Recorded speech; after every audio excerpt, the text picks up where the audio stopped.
In this guide, I'm going to show you how to fix a Nintendo Switch 2 download that's stuck. This is Miguel from JustBoz, and before we get into this guide, make sure to like the video and subscribe to the channel with all notifications on for more content like this. It really does help out the channel and we'd greatly appreciate it. If you have any questions, just ask them down in the comment section below. I'm going to be doing my best to reply to every single comment down there. First, close any game or software you currently have open because some software can pause downloads while it is running. Then select the downloaded game from the home menu and try resuming the download. If it still doesn't move, restart your console by holding the power button and then selecting power options when it appears and then selecting restart.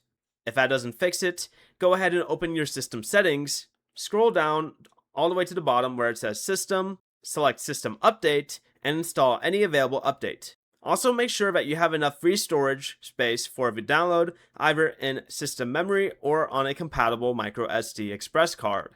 If it's still stuck, test your internet connection and reconnect to your Wi-Fi before trying the download again. Before you leave, remember to like the video and subscribe to the channel with all notifications on for more content like this. It really does help out the channel and we'd greatly appreciate it. And if you did have any questions, just ask them down in the comment section below.